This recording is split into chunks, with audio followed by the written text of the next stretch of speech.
Bom dia, senhores. Vamos dar início à nossa sessão de julgamento das 8 horas deste dia 5 de agosto de 2020, reunião da primeira turma ordinária da segunda Câmara da segunda sessão, colegiado completo, integrado pelos seus titulares, todos conselheiros titulares, conselheiro Daniel Melo, conselheiro Rodrigo Monteiro, conselheiro Francisco Guarita, conselheiro Douglas Cacaso, conselheira Débora Fófano, conselheiro Sávio Salomão e conselheiro Marcelo Risso, além de mim, Carlos Alberto, conselheiro também titular e presidente desta turma ordinária. Vamos dar início pelo processo número 138 da pauta, que é realmente o primeiro processo programado para esta manhã, ressaltando que todos os processos julgados, todos os processos de ontem, da sessão do dia 4, foram julgados exatamente nos seus respectivos horários e integralmente julgados. Vamos começar pelo processo número 138, como disse, que é do contribuinte Sérgio Isaú Ito, ressaltando que não temos nesta sessão nenhuma sustentação oral ou acompanhamento de contribuinte. Esse processo, que é o final 2019-44, é de relatoria do conselheiro Sávio Salomão.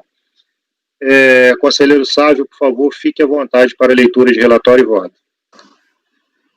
Bom dia, colegas. Retomando aqui nossos trabalhos.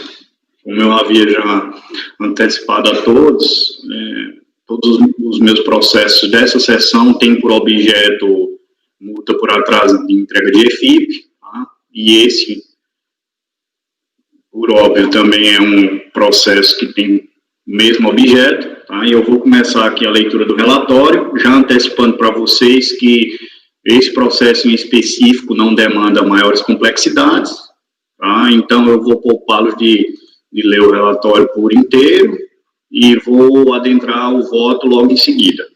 Bom, o processo tem por objeto multa por atraso de entrega de EFIP, competência de 12 de 2014, e aí a multa foi fixada em R$500.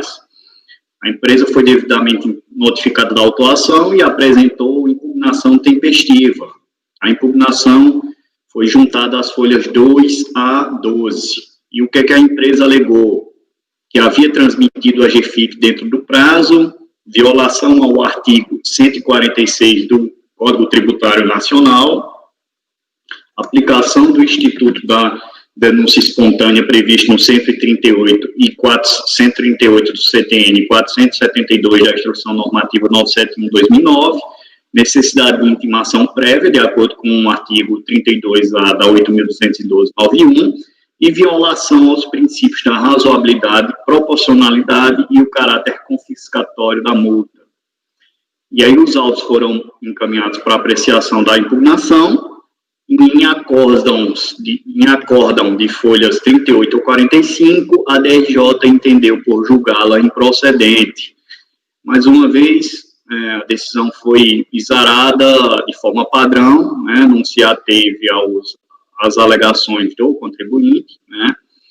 E aí, na sequência, a empresa foi intimada do resultado e entendeu por apresentar o recurso voluntário. O recurso voluntário está juntado às folhas 54 e 55.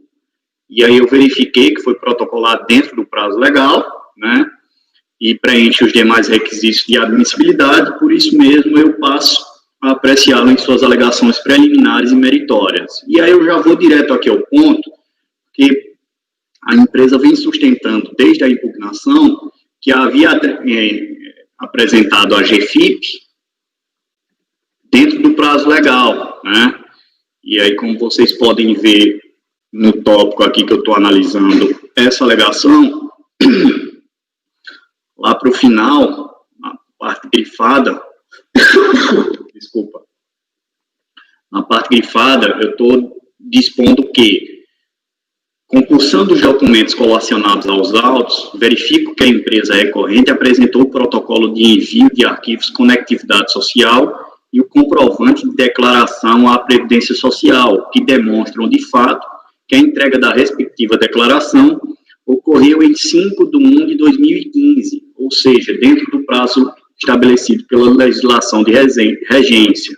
A propósito, ainda que o referido protocolo de envio de arquivos emitido pelo Conectividade Social, juntado às folhas 18, tenha sido transmitido pela empresa Escritório Contábil Gilbema, cujo CNPJ é diverso do CNPJ da empresa recorrente, note-se que o número de referência do arquivo NRA ali indicado é o mesmo número de arquivo que consta no comprovante de declaração à Previdência Social, juntado às folhas 19. Quer dizer, o protocolo de envio recebeu o número de referência do arquivo tal, aí a sequência numérica, né, o qual, aliás, é o mesmo número de arquivo que consta no comprovante de declaração à Previdência Social.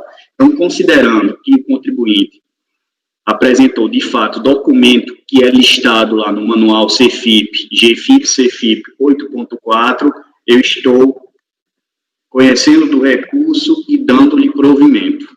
Então, é isso. Senhores, alguma consideração? Daniel, como vota? Acompanho, presidente. Rodrigo? Também acompanho, presidente. Francisco? Também acompanho. Douglas? Acompanho, presidente. Débora? Acompanho. Marcelo? Acompanho. Eu também acompanho o relator. O resultado do processo número 138 do contribuinte Sérgio Isaúito fica: acordo aos membros do colegiado por unanimidade de votos em dar provimento ao recurso voluntário.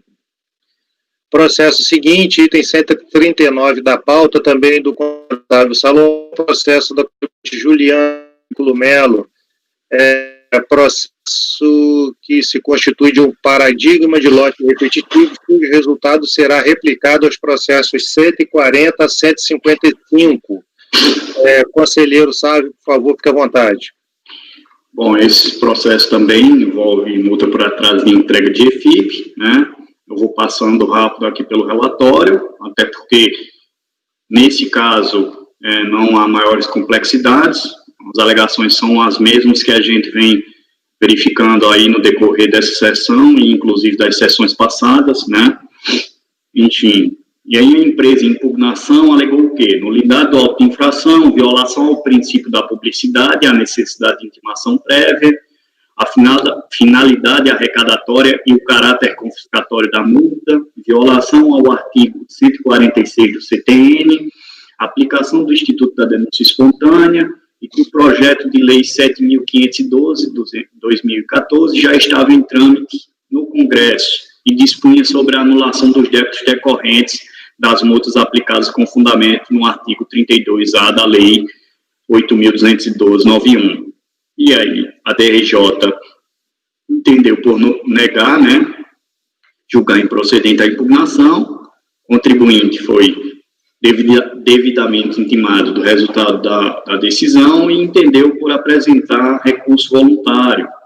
O recurso voluntário foi protocolado tempestivamente e preenche os demais pressupostos de admissibilidade. Daí porque eu passo a apreciá-lo em suas alegações meritórias. Primeiro das alegações, eu já vou aqui direto à parte da fundamentação do voto, né? Diz respeito à violação ao artigo 146 do CTN, e aí lá no final eu estou dizendo que não houve, e que não há, nesses casos, violação ao artigo 146, porque naquela época, né, a época dos fatos aqui discutidos, não havia nenhuma orientação direta no sentido de que a entrega de EFIP em atraso configuraria denúncia espontânea, né, antes do início de qualquer procedimento fiscalizatório. A segunda alegação diz respeito à violação a princípios constitucionais, eu estou por nem apreciá-la, né, em virtude do teor da súmula CARF número 2. A terceira alegação diz respeito à inaplicabilidade do Instituto da Denúncia Espontânea, previsto no artigo 138 do CTN, e aí eu também estou negando por força da súmula 49 do CARF. E a última das questões diz respeito à necessidade de intimação prévia, que eu também estou negando por força da súmula 46 CARF. Então, em conclusão, eu conheço do recurso e nego-lhe provimento.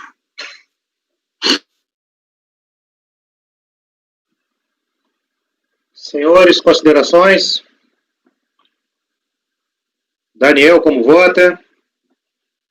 Eu acompanho, presidente. Rodrigo? Também acompanho, presidente. Francisco? Eu também acompanho. Douglas?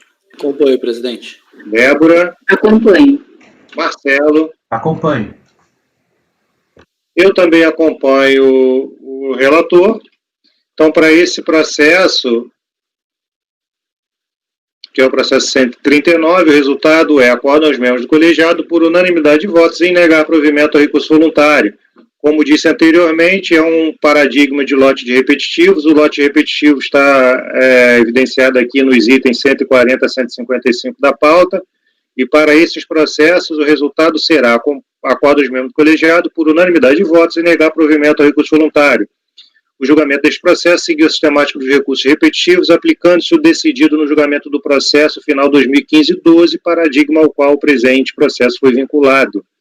Esse resultado vale para os processos do contribuinte ADVX Consultoria, Advocacia Thompson Flores, ABC Master de Empreendimentos Imobiliários, Frederico Calisto Limitada, Scala Contabilidade e Auditoria, Foco Assessoria e Consultoria Legislativa, Barreto e Barreto Advogados Associados, Prospec Engenharia Ireli, Centro Cardiológico de Taguatinga Limitada, Unidas Distribuidora de Gás, Oliveira e Lopes Supervisão Eletromecânica, JJ Armarinhos Limitada, Zioto Contabilidade, Seródio e Antunes Limitada, Barreto e Barreto Advogados Associados, FLCM Serviço de Informática e Instalações Elétricas. Processo seguinte, processo item 156 da pauta, contribuinte cooperativa dos cafeicultores da zona de Vargem, LT, não sei exatamente o que é isso, mas, enfim, processo é o final 2008-89, relatoria da conselheira Débora. Por favor, conselheira, fique à vontade. Bom dia a todos. Trata-se de recurso voluntário interposto contra a decisão no acórdão da DRJ de Juiz de Fora, que julgou o lançamento procedente, referente à aplicação da multa por descumprimento de obrigação acessória, CFL 68. De acordo com o resumo constante no acórdão recorrido, o lançamento se refere, no caso, à cooperativa de cafeicultores da zona de Varginha, não incluiu os valores decorrentes de taxas de manutenção e de despesas administrativas nas bases de cálculo das contribuições definidas no artigo 22, inciso 4, da Lei 8.212, deixando de recolher contribuições dela decorrentes e tampouco consultar esses valores no campo valores pagos a cooperativas de trabalho das guias de recolhimento FGTS. A multa aplicada corresponde a 100% do valor não declarado. O contribuinte foi cientificado do lançamento e apresentou impugnação, com os argumentos do recolhimento de INSS pela contratante por serviços prestados por cooperativa de trabalho, como a impugnante a empresa contratante, o valor destinado ao pagamento do INSS incide sobre essa contratação constitui custo ou despesa operacional. Não resta dúvida a inconstitucionalidade dessa exigência, já que houve a instituição de uma nova contribuição antes declarada e reconhecida legalmente, e que posteriormente foi revogado, passando a obrigatoriedade do recolhimento a ser exigido por força da Lei 9876 de 99, da natureza da taxa de administração, taxa de manutenção, tem natureza de prestação de serviço, da aplicação da multa por não apresentação de documento. E aqui a DRJ julgou o lançamento procedente, conforme a ementa abaixo reproduzida.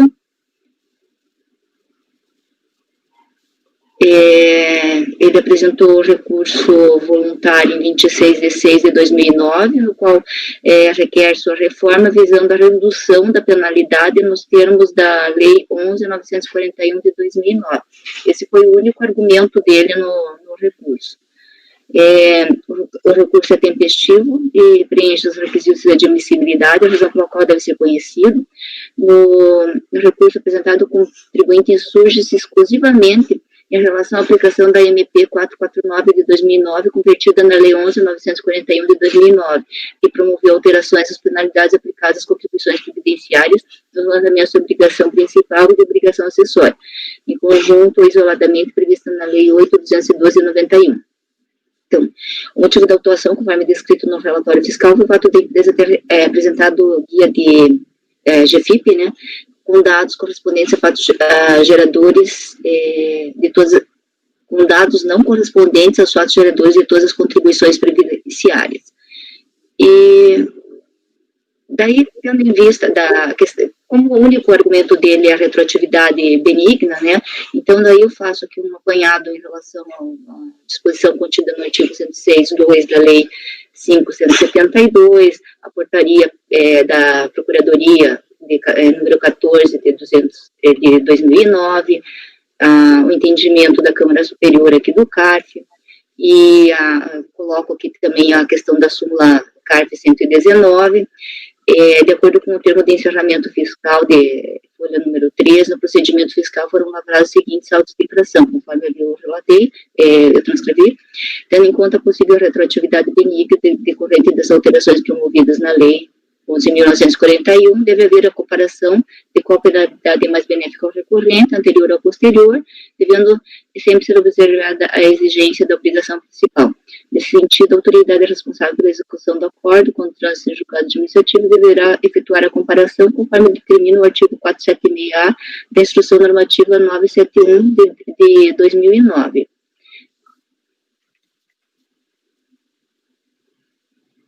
Então, em razão do imposto, do exposto, voto por dar provimento parcial ao recurso voluntário, devendo a autoridade preparadora aplicar o que for cabível às disposições constantes no artigo 476A da Instrução Normativa 971 de 2009. Me ocorreu agora que, como essa é uma obrigação acessória, teria que colocar também aquele reflexo do processo principal, como a gente pôs no outro, porque parece que houve um cancelamento, né, que o senhor consultou no processo de ontem. Acho que sim, né? É o mesmo caso de ontem, no mesmo contribuinte? Não é o mesmo contribuinte. É a mesma situação, né? É a mesma situação, é que agora que me ocorreu esse fato, né? A questão toda é que eu estou tentando ver aqui qual é o processo, e eu até identifiquei um processo aqui que teria sido desapensado para tramitar em separado, 10.660, 003167, 2008-78. Mas eu estou consultando aqui no e-processo e não estou localizando esse processo. Eu até fiz a consulta, tem vários, como eu falei ontem, eu não consigo localizar, não sei se esse aí não foi digitalizado, o que é, eu não consegui também observar a decisão dele. Ele pode não ter sido digitalizado. Diga, Rodrigo. Não, eu estava vendo aqui no relatório que ao que parece, a obrigação principal foi o artigo 22, inciso 4, que é aquela questão cooperativa, né, que já foi... Então, se o processo principal caiu, provavelmente deve ter caído, né? Sim, o problema é que a gente não sabe o que aconteceu com ele, né? Por isso que a gente estava tentando identificar. Eu vi no termo de encerramento do procedimento fiscal que são 2 lançamentos só, um de 80 e pouco, que é esse, e outro de 130 e pouco, que é o processo, possivelmente, o processo que está nesse outro alto. Eu acredito, eu não consigo nem ver, se bem que eu podia consultar pelo Comprote aqui para ver onde está esse processo, só um minutinho. Eu até tentei, presidente, mas eu não consegui localizar. Eu tentei consultar pelo Comprote e pelo e-processo, não... Comprote também não? Não consegui, mas vamos ver se o senhor tem mais sorte do que eu.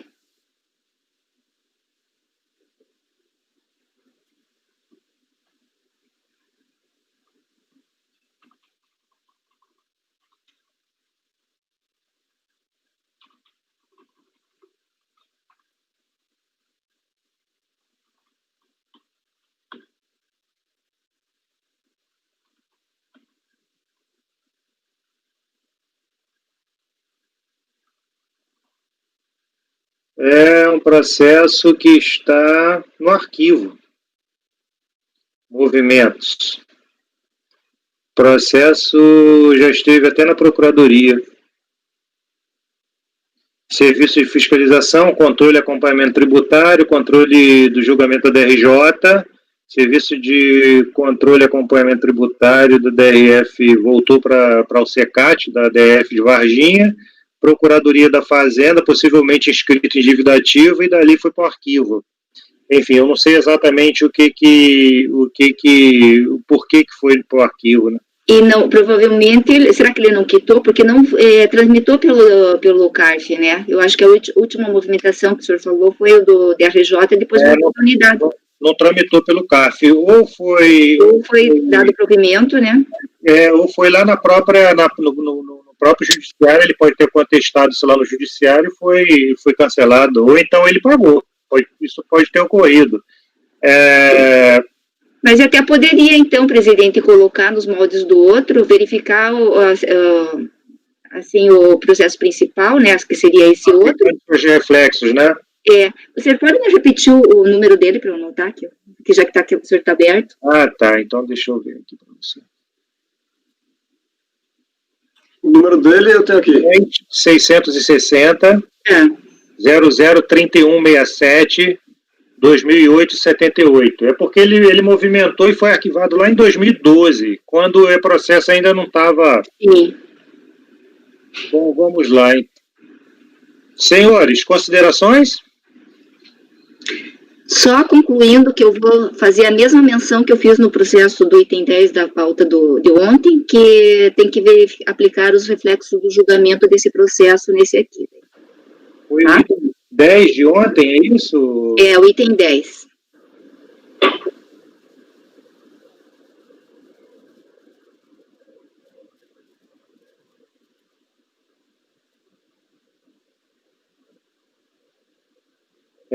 Que no item 10 houve uma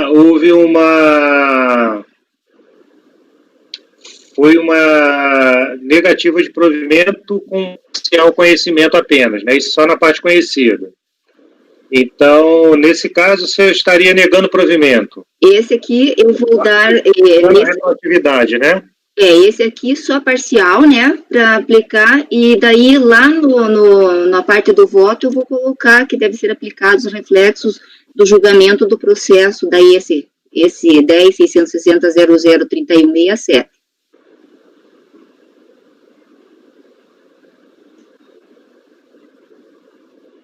E esse tem matéria não conhecida? Não, esse aqui, não, a única coisa que ele perde é a aplicação da retroatividade benigna. O recurso dele se limitou a esse pedido. Ok. Conselheiro Daniel, como vota? Eu acompanho, presidente. Rodrigo? Também acompanho, presidente. Francisco? Eu também acompanho a relatora.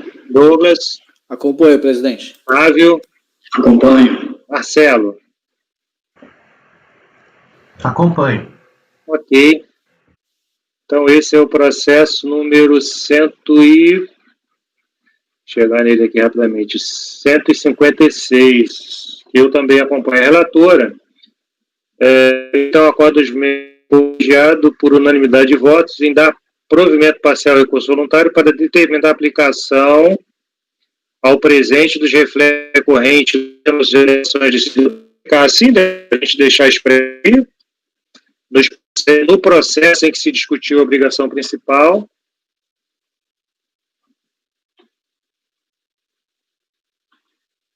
a obrigação principal, bem assim, para determinar a aplicação da retroatividade benigna nos termos do 476 da 971. Pode ser. O anterior o senhor não colocou lá na... Não colocou, né? Mas acho que ficaria mais completo colocar assim e eu coloco lá no voto daí. A gente teve voto posterior que a gente até concluiu nesse sentido aqui. Sim. Eu acho que fecha um pouquinho mais. Isso, eu também concordo.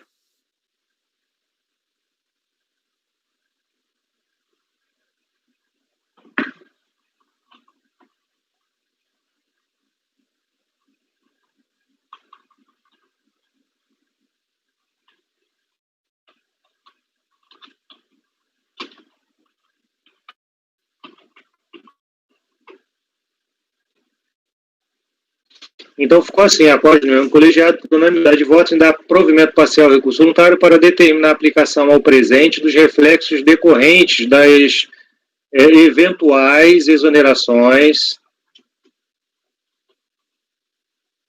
decididas no processo em que se discutiu a obrigação principal, bem assim para determinar a aplicação da retroatividade benigna nos termos do artigo 476-A da 971 de 2009.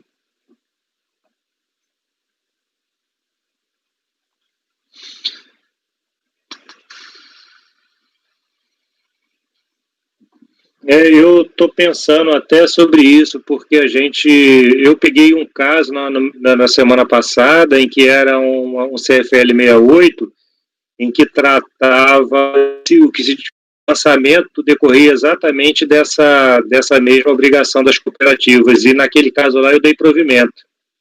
E eu não lembro se eu fui fazer esse cotejo de identificar onde estava o outro, onde não estava, não sei, eu já não lembro mais o que é, mas eu lembro de ter dado provimento.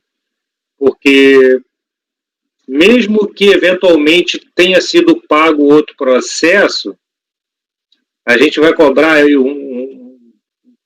algo posterior, lastreado numa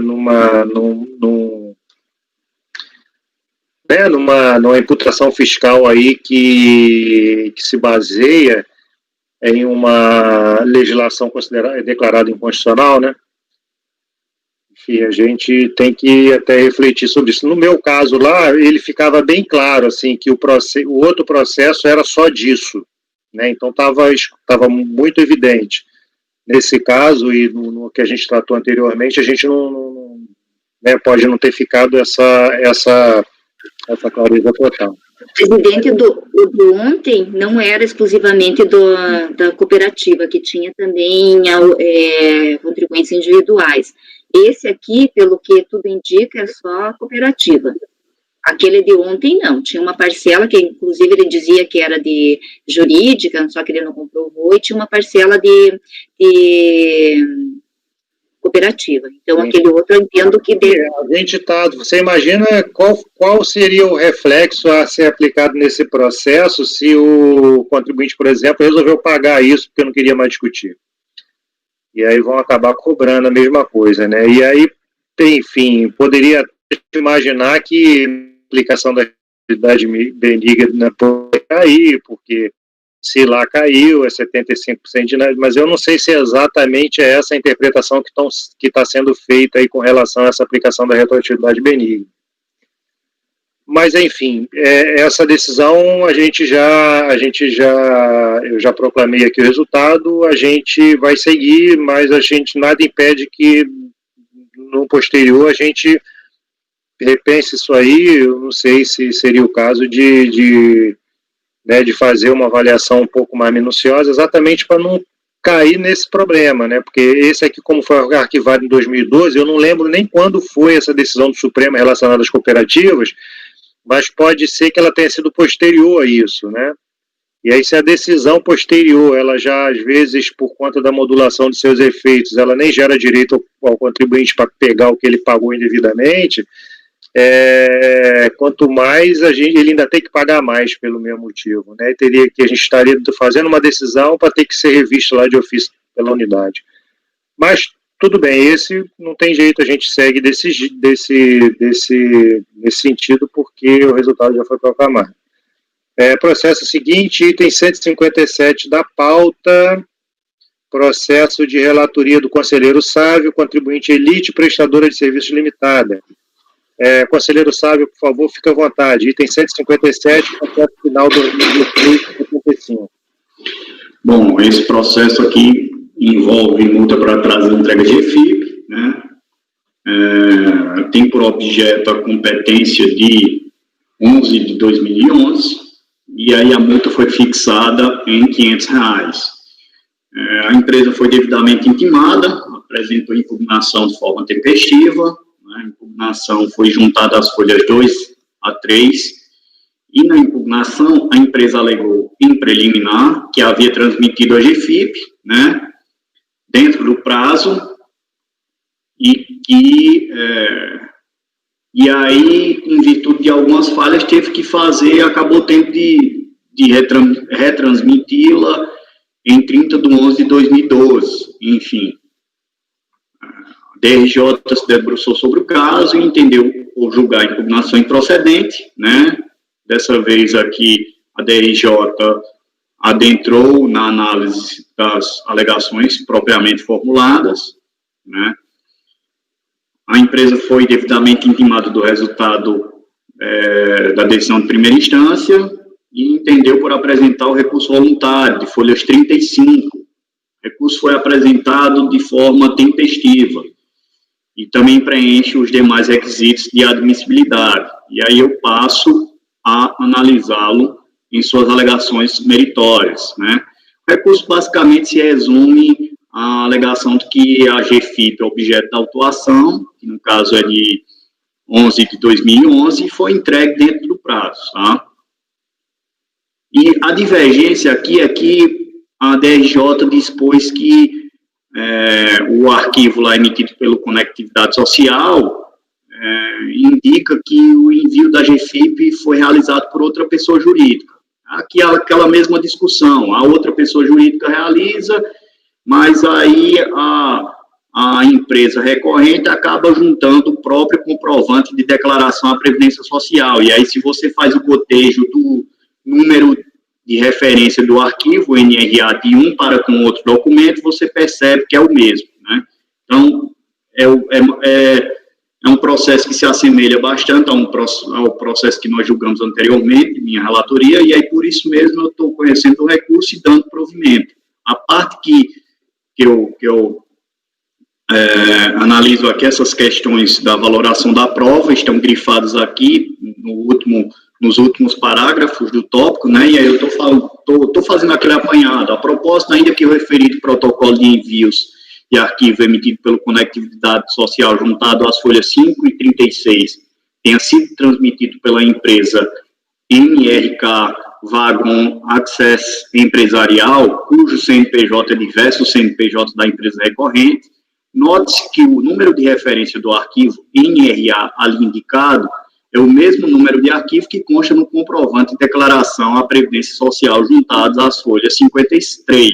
E aí, como a gente já tem observado que o comprovante é um dos documentos listados lá no manual GFIP-CFIP 8.4, eu estou entendendo que a empresa conseguiu, né, comprovar suas alegações e por isso mesmo estou dando provimento ao recurso. É basicamente isso.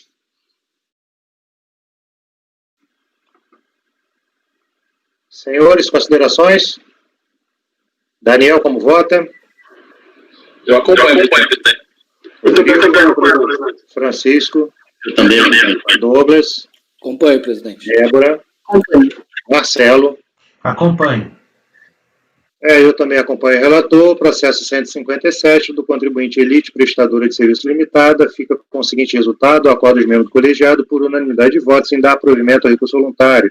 Processo seguinte, ainda de relatoria do conselheiro Sávio, processo do contribuinte Empório e Restaurante Alcabir Eireli, processo final 2016-60, item 158 da pauta. Conselheiro, por favor, fique à vontade. Eu já vou direto aqui o voto, presidente. Esse processo, como envolve a matéria da multa por atraso de entrega de GFIP, né, e como os demais, esse em específico não, né, a empresa não se valeu daqueles argumentos padrão. Por outro lado, assim, é um processo também que não demanda maiores complexidades. O que é que aconteceu aqui?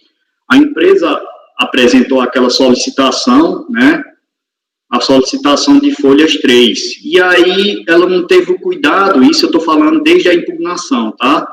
Ela não teve o cuidado de sair ali fazendo as suas alegações, né, levantando as suas alegações.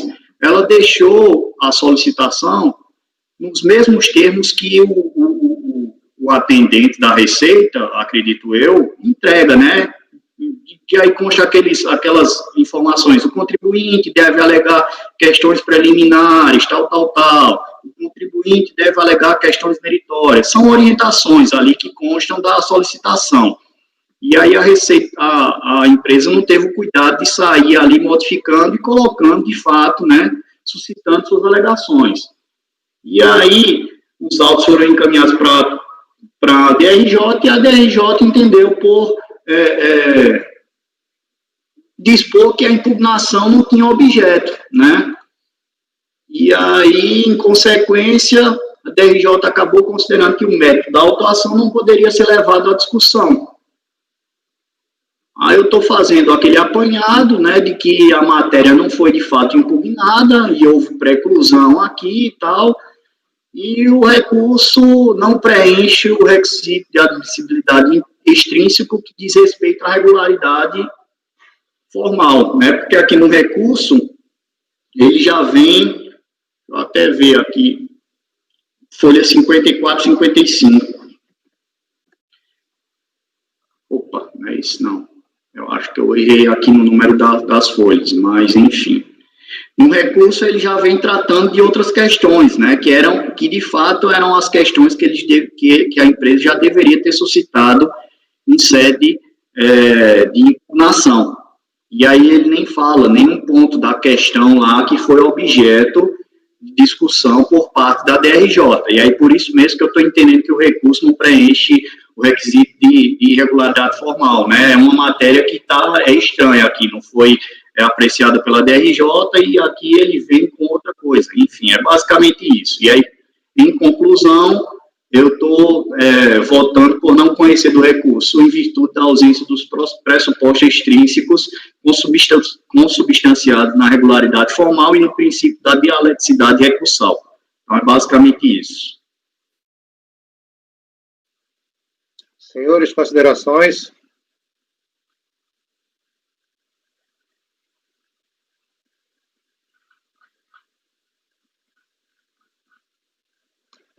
Na verdade, me parece que esse processo não deveria nem ter sido encaminhado para a DRJ, não tem impugnação. O que tem, folhas 3, é uma solicitação de dossiê de conhecimento. Isso é um procedimento que o contribuinte vai até a unidade para que se gere o dossiê eletrônico para que ele depois possa juntar os documentos que ele entenda por bem. E ele só está dizendo, ele está falando aqui que quer o dossiê, né? E ainda, dentro de outras informações, o próprio formulário já alerta o contribuinte, esse documento não é requerimento, é apenas solicitação de dossiê digital, né? E ele declara lá que essa solicitação não é requerimento de serviço assinado no quadro 2 e tal. Enfim, e aí nesse caso o contribuinte de fato está correto a DRJ, porque o contribuinte não trouxe impugnação, ele não impugnou matéria nenhuma. E não impugnou matéria nenhuma, que se tinha que discutir era exatamente esse não conhecimento da DRJ. Pois é. Né? E no recurso voluntário ele traz algumas questões. Senhores, considerações adicionais?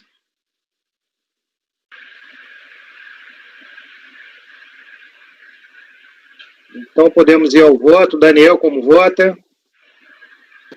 Eu acompanho, presidente. Rodrigo? Também acompanho, presidente.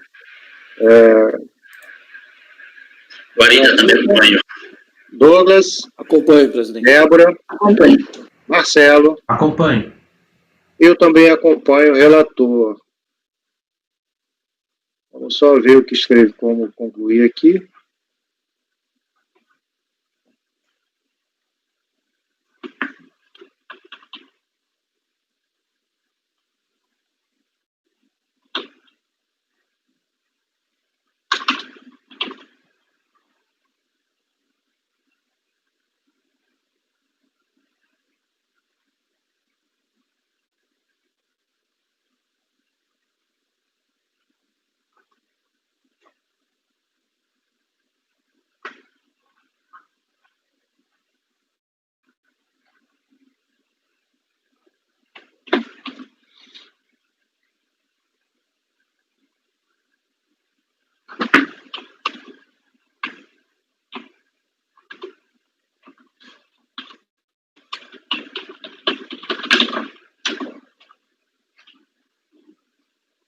Então ficaria assim: acordam os membros do colegiado, por unanimidade de votos, e não conhecer do recurso voluntário, por este tratar exclusivamente de tema estranho ao litígio administrativo instaurado com a impugnação ao lançamento. Ok, Sávio? Vamos então ao processo 159, processo do contribuinte Escritório Técnico Contábil ETECOM, processo final 2017-97, também de relatoria do conselheiro Sávio. Por favor, conselheiro Sávio, fique à vontade.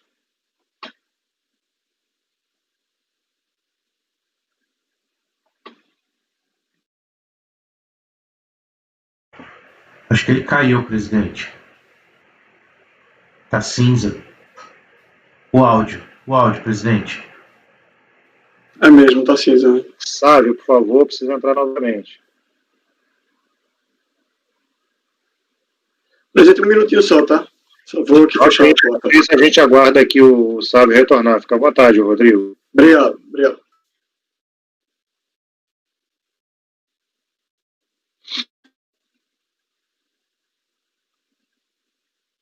Presidente, também eu sumi um pouquinho. Presidente, eu saio um pouquinho também. Ok.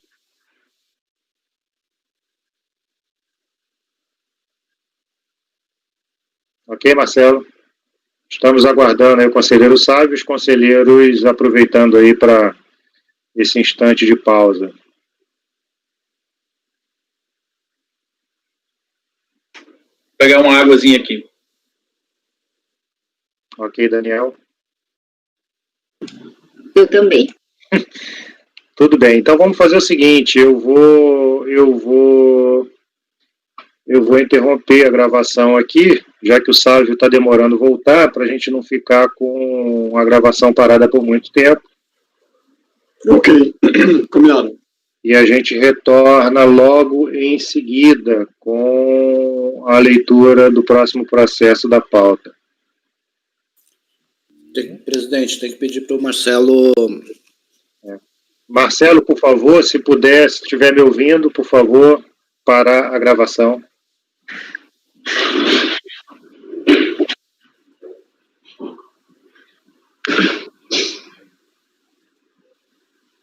Voltei. Ok, Sávio. Levou um tombo aí, né?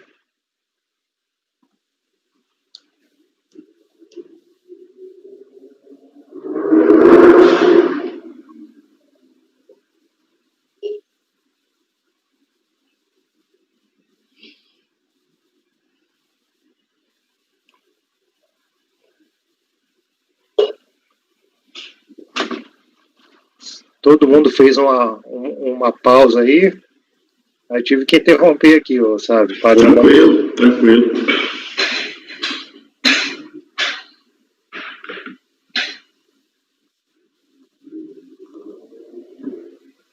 Marcelo, eu parei a gravação, tá? Se você puder parar aí.